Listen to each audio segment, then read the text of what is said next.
Welcome to the Deep Dive. We cut through the noise to bring you the important stuff, fast.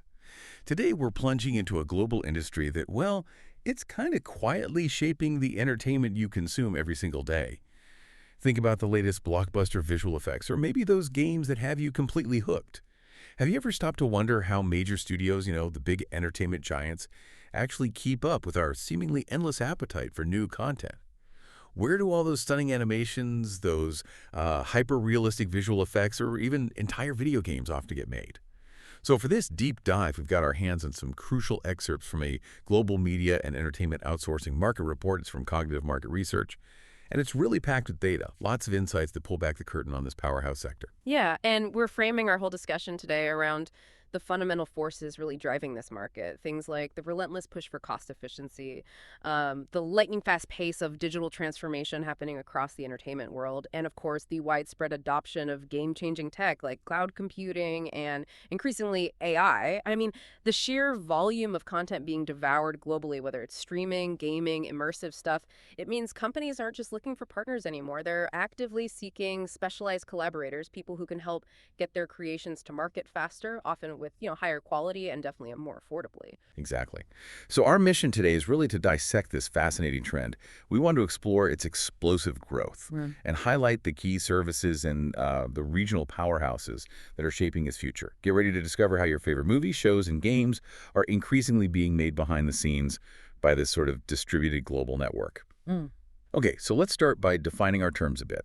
When we talk about media and entertainment outsourcing, what specific services are we actually referring to? Because I guess it's a lot more sophisticated than just, say, a typical call center or back office functions, right? Oh, absolutely right. It's a whole spectrum of highly specialized, creative, and technical fields.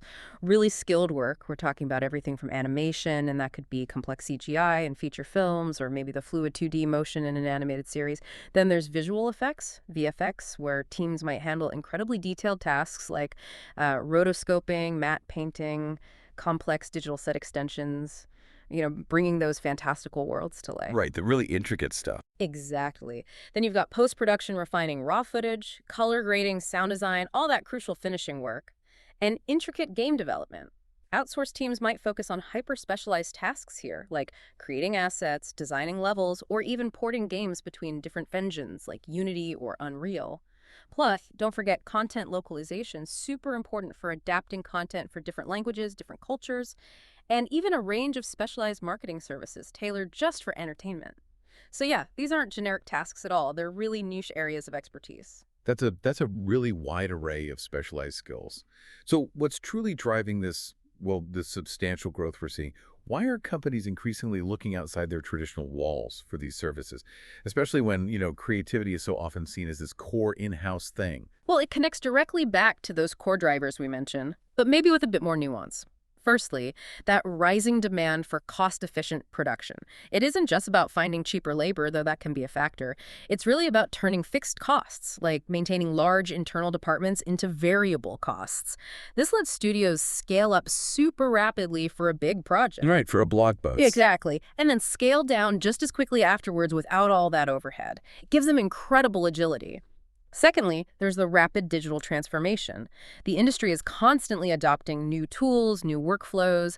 Outsourcing lets companies tap into cutting-edge expertise in these new areas, without having to build huge internal departments from scratch every time something changes. So accessing skills they might not have in-house. Precisely. And thirdly, and this is critical, the widespread use of cloud computing and AI technologies. These have fundamentally reshaped what's even possible.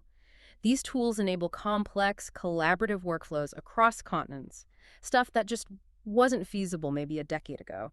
It fosters whole new service models. And when you combine all that with the, frankly, undeniable, insatiable global hunger for content, Yeah, we all want more. we do. People want more high-quality content delivered faster, tailored to their tastes. So companies must find these specialized partners to improve their time to market and streamline those overall production costs. Okay, so this isn't just about chasing the lowest price tag then. It sounds much more strategic. It's about agility, accessing specialized global talent, leveraging the latest tech, and ultimately just getting content from an idea to your screen faster. Yeah. All right, here's where it gets really interesting, I think. So let's talk about the sheer scale of this market, Right. because this isn't just some niche thing or a temporary trend. It's rapidly becoming a massive multi-billion-dollar force. Oh, the numbers from that cognitive market research report are truly eye-opening. They really paint a picture. So, the global media and entertainment outsourcing market generated a remarkable $38.5 billion back in 2021. 38.5 billion. Yeah, but that was just the beginning, really. It's projected to surge to an incredible $52.6 billion by 2025. And then, get this, to a staggering $98.2 billion by 2033. Wow, nearly 100 billion. Almost. And to put that growth in perspective, that's nearly tripling the market size in just over a decade. It represents an impressive compound annual growth rate, the CAGR, of 8.11% just between 2025 and 2033. It tells a really clear story. Content creation is becoming way more distributed and specialized. So what does this exponential growth mean for you listening right now? Well, it means the way your favorite stories are told, the way games are built, how entertainment is consumed. Yeah. It's all undergoing this profound, rapid shift. A significant and growing chunk of that work is being handled by highly specialized external teams, literally located all over the world. And when we say global, it's definitely not a uniform picture across the board. What's really fascinating here is seeing how this growth plays out differently in various regions. It often reflects, unique market dynamics, established industry hubs, maybe specific talent pools. The data actually illuminates how these shifts are happening uniquely across different continents and countries. It's quite revealing. Okay, let's dig into that. Let's start with Asia Pacific, which, based on the numbers, clearly emerges as the dominant force in this space. Absolutely. Asia Pacific's overall market is projected to surge from $13.8 billion in 2021 all the way up to nearly $37.6 billion by 2033. It's huge. Wow, that's massive growth. It is. And within that, China is a real powerhouse. It was already leading with over $4.3 billion in 2021, and it's expected to top $11.3 billion by 2033. That growth is often fueled by its immense animation sector and game development, too. Japan also holds a significant share, growing from nearly $2.5 billion to over $6.2 billion, leveraging its deep history in anime and video games, naturally. Makes sense. But maybe the really interesting story is India. It's showing explosive growth from just over $2 billion in 2021, projected to nearly $7 billion by 2033. That's a testament to its robust IT infrastructure, a large, skilled, English-speaking workforce, and a really strong presence in VFX and post-production services. And then you also have countries like South Korea, Australia, Singapore, Southeast Asia generally, Taiwan. They're all significant players too, often with their own specializations. Okay, let's move across the globe. What about North America? Still a major hub, I assume? Absolutely. North America remains a cornerstone market, no question. It was valued at nearly $9.8 billion in 2021 and is projected to reach over $23.5 billion by 2033. Significant growth there, too. Unsurprisingly, the United States is the dominant player. It accounts for the lion's share, growing from nearly $8 billion in 2021 to over $18.4 billion in 2033. That's really driven by its massive studio ecosystem and just the sheer demand for cutting-edge content. Right, Hollywood and beyond. Exactly. And Canada also boasts substantial figures. It's projected to more than double its market share, going from $1.5 billion to over $4.3 billion. Canada's often a major hub for VFX and animation work, partly due to talent, but also various government incentives play a role.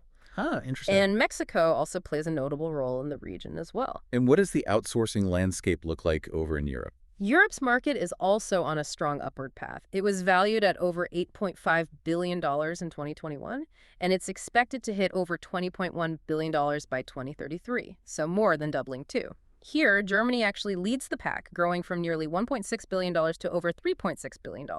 They're often strong in post-production and game development. The UK follows closely, projected to grow from $1.1 billion to over $2.5 billion. Yeah. It's a global leader in visual effects and film production generally. Yeah, London's huge for VFX. Definitely. And France, with its really rich animation history, is projected to grow from nearly $1.2 billion to over $2.8 billion. And then you have other significant contributors across the continent: Italy, Russia, Spain, the Nordic countries like Sweden and Denmark, Switzerland, Luxembourg. each has growing media industries contributing to this. It's really clear this isn't just limited to a few traditional centers anymore. Yeah. What about growth in other significant regions? Are we seeing action elsewhere too? Oh, yeah. We're seeing robust growth pretty much everywhere. Take South America, for instance. Its revenue was $3.1 billion in 2021, and that's projected to reach nearly $8.7 billion by 2033. Brazil is the clear leader there, growing from $1.3 billion to over $3.7 billion. It has a vibrant creative economy and a rapidly growing digital consumer base. Okay. Then, in the Middle East, the market was valued at nearly $1.9 billion in 2021. That's surging to over $5.2 billion by 2033. Saudi Arabia really stands out, projected to more than double its market share to over $1.5 billion, as the whole region is investing very heavily in new entertainment ventures right now. A lot happening there. Definitely. And finally, Africa. It reached $1.2 billion in 2021, with projections to hit over $3 billion by 2033. Nigeria is a key contributor here, growing from $576 million to over $1.3 billion, driven by its booming film and music industry's Nollywood Afrobeats, Right. alongside South Africa, which also has a well-established industry. It's truly remarkable, actually, to see how the demand for this specialized content creation expertise isn't confined to just a few established hubs. It's really blossoming in diverse regions all around the world, and each seems to be contributing unique strengths to this global creative tapestry. So we've taken a pretty deep dive today into the global media and entertainment outsourcing market. We've uncovered its tremendous growth, looked at the technological and strategic shifts propelling it forward, from the really intricate details of animation to cutting-edge game development and stunning visual effects. This often unseen behind-the-scenes industry is, well, it's a critical enabler of the content explosion we're all witnessing. Yeah, and if we try to connect this to the bigger picture, this whole trend signifies a really profound evolution in how creative industries operate. It's about optimizing resources, sure, but I think more importantly, it's about strategically leveraging these vast, specialized global talent pools and constantly innovating to meet the evolving demands of audiences worldwide. Audiences who expect high-quality, diverse content delivered, at lightning speed. It really is a testament to the power of global collaboration in the creative space. Absolutely. And this isn't just about impressive numbers on a chart. It's about the very future of how stories get told, how games are built, and how entertainment is ultimately consumed on a truly global scale. So maybe as you stream your next favorite show, or perhaps jump into a new game, consider this. How might the continued expansion of outsourcing, especially when you factor in the rapid advancements in AI and cloud technology, how might that not just streamline the creative process, but maybe fundamentally redefine the types of content we'll experience? Perhaps even the very stories we'll be able to tell in the years to come. Something to think about. Welcome, curious minds, to another deep dive. Great to be here. Today, we're plunging into the really fascinating world of media and entertainment outsourcing. It's huge right now. Yeah, and for anyone in the media landscape, I mean, the scale of this shift is just astounding. We're talking digital transformation, global teams, this, nonstop content explosion. It's all fundamentally reshaping how the industry creates, localizes, and gets everything out to you. Exactly. So our mission today: unpack the key insights from the sources you've given us, give you that shortcut to really understand what's going on. Sounds good. It's definitely a dynamic area, and getting a handle on these mechanics is, I think, key to grasping where media is heading overall. Right. We'll look at what's driving it, the big hurdles companies are facing, and some pretty interesting tech shifts making it all happen, sometimes in ways you wouldn't expect. Okay, let's pull back the curtain then. Right. So our sources highlight, well, several key forces fueling this growth. First up, the big one you mentioned: cost efficiency. Yeah. How exactly are things like outsourcing animation, VFX, subtitling, post-production, how's that helping studios cut those operating costs so much? Well, the cost saving is, it's massive. That's undeniable. But what's really interesting, I think, is it's not just about saving money. Okay. It's also about getting immediate access to really top-tier global talent, people Yeah. they might not be able to hire or find locally. Ah. So you've got countries like India, Philippines, parts of Eastern Europe. They've become these major outsourcing hubs, offering really high-quality creative work, animation, effects, the lot, but at a fraction of the in-house cost. Okay. And what's really changed is that it's not just the giant studios anymore. Even mid-sized production houses are doing this now. They almost have to compete. To stay in the game, yeah. Especially with the streaming demand. Exactly. That constant need for new content. That's a great point about sort of leveling the playing field for talent access. So if studios are saving cash, tapping into this global pool, what are the really big pressures pushing them into this model so heavily? That's Wow. where the streaming explosion comes in, right? The streaming boom, content saturation. Mm. How are giants like Netflix, Amazon, Disney Plus driving this? Absolutely. That's a huge piece of the puzzle. I mean, these platforms are basically in a global arms race for viewers. Yeah. They're pushing into new regions, producing local content in tons of languages. Hmm. And to hit those really aggressive release dates, keeping audiences hooked worldwide, they lean heavily on outsourced support. It's like, Dubbing, localization, subtitles, even visual design elements sometimes. The outsourcing partners offer scalable teams, which is key. right, flexibility. Yeah, and the multilingual capabilities, plus those round-the-clock delivery models. Work gets done while one team sleeps. It massively speeds up the turnaround. So they can get stuff out everywhere, almost at once. Pretty much. It lets them decentralize production and just go faster. It sounds like this relentless engine just churning out content. Now, beyond cost and speed, Yeah. you mentioned the talent draw. Hmm. Let's circle back to that. Who exactly are these outsourcing partners connecting media companies with? Are there like specific specializations or regions known for certain things? Yeah, definitely. It opens up this incredibly diverse global talent pool, often highly specialized. Right. Animators, editors, scriptwriters, post-production wizards. Hmm. Many are fluent in English and use all the standard industry software. Places like Canada are big hubs for animation and VFX. Okay. Ukraine's known for strong IT and creative services, too. But what really makes it work seamlessly are the tools. The tech side. Yeah, sophisticated cloud-based collaboration platforms, think Frame.io, specialized versions of project management tools. Right. Real-time approvals and stuff. Exactly. Real-time approval workflows. It lets teams spread across continents co-create really effectively. And importantly, they can build in that cultural relevance better by having local insights feed directly into the process. Faster, more relevant content. Okay. It really does sound like, a win-win on paper. Cheaper, faster, more talent. Mm-hmm. But our sources definitely flag some risk. It's not all straightforward.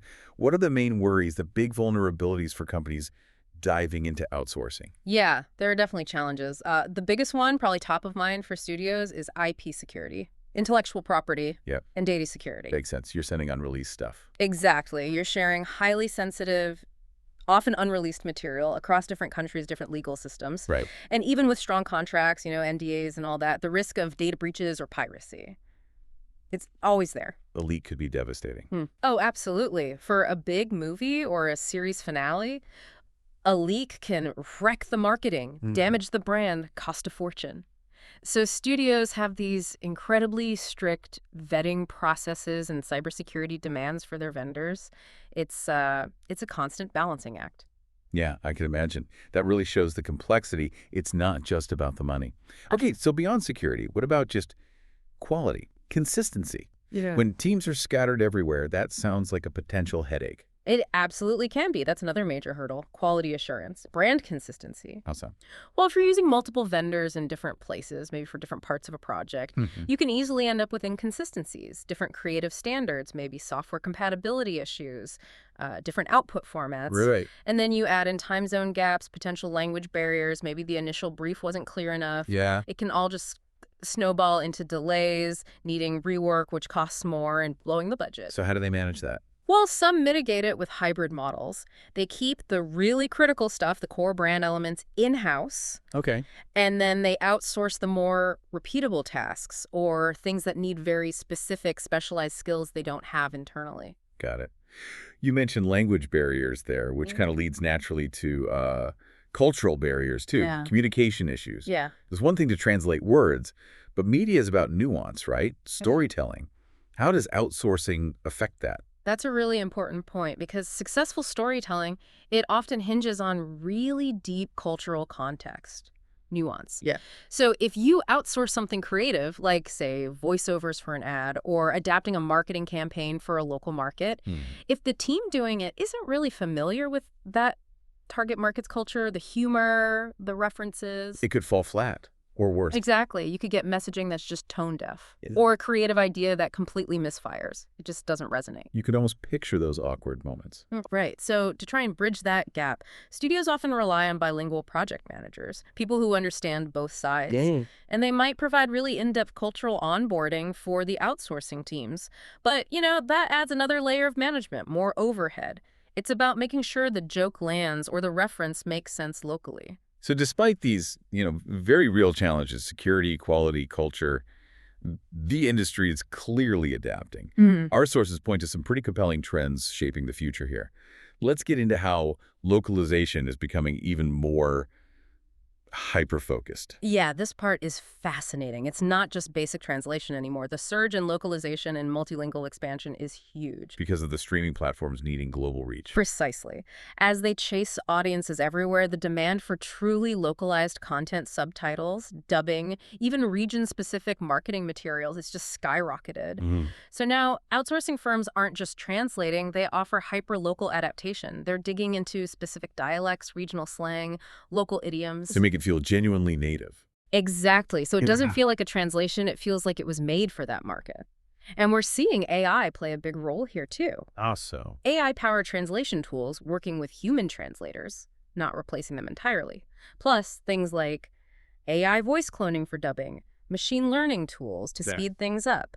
But the goal is speed without losing that authenticity. So AI supports the human touch, makes it faster and maybe more consistent. That's the idea. Localization is becoming this blend of art and AI. Interesting. And speaking of AI, the sources highlight in moving rapidly into post-production as well. How's AI transforming that side of things? Editing, effects? Yeah, AI is making significant inroads there. Things like automated editing for rough cuts, AI-powered noise reduction, automatic metadata tagging, which saves a ton of time, even helping with complex CGI enhancements. The real shift, I think, isn't just about doing things faster or cheaper. What is it then? It's kind of redefining workflows. AI automates the repetitive, maybe tedious tasks, which frees up the human creatives, the editors, the artists, to focus more on the storytelling, the artistic choices, the finesse, the stuff humans are uniquely good at. So it elevates the human role in a way. That's the argument. And vendors who offer these AI-augmented services, they're gaining a competitive edge. Faster turnarounds, often lower costs, letting human talent focus where it matters most. That's a really powerful idea, redefining creativity through technology. Yeah. Okay, finally, let's talk cloud collaboration. This seems to underpin so much of what we've discussed. How is the cloud redefining how global teams work together? Oh, it's absolute fundamental now. It's become the standard way of working, especially accelerated by, the whole post-pandemic shift. Right, remote work became the norm. Exactly. So you have these remote production suites, real-time review tools, like we mentioned, secure digital asset libraries. It all allows for pretty seamless collaboration across continents. It enables that hybrid model we talked about. Yeah. You might have in-house producers coordinating directly with creative teams distributed all over the world, almost like they're in the next room. And the cloud provides the backbone for that. Yeah, the cloud infrastructure gives you the flexibility, the scalability to ramp teams up or down, and the speed. It enables that just-in-time content production, different pieces of a project getting done simultaneously, wherever the talent is. Amazing. So if you connect all these dots, what we've really talked about today shows that media and entertainment outsourcing, it's moved way beyond just being a tactic to cut costs. It's more strategic now. Absolutely. It's become a strategic enabler for creativity, for scaling up quickly, for reaching global audiences effectively. It's really about leveraging global talent tools and the latest tech to meet this just insatiable demand for content we see everywhere. Without hopefully losing quality or that cultural connection. That's the goal, yeah. The constant challenge. Yeah. So wrapping this up, what does this all mean for you listening? Well, next time you're binging a new show on Netflix or whatever, or you're just blown away by the VFX in a movie, maybe take a second to think about that invisible global network that might have brought it to your screen. It's not just about saving a buck anymore. Not at all. It's a fundamental change in how stories get made and shared globally. So here's something to think about. How do you see this blend, this fusion of human creativity from all over the world and increasingly smart technology? How will that continue to reshape the stories we consume? And maybe even how we eventually tell our own? Good question to ponder. Definitely something to mull over. Until our next deep dive.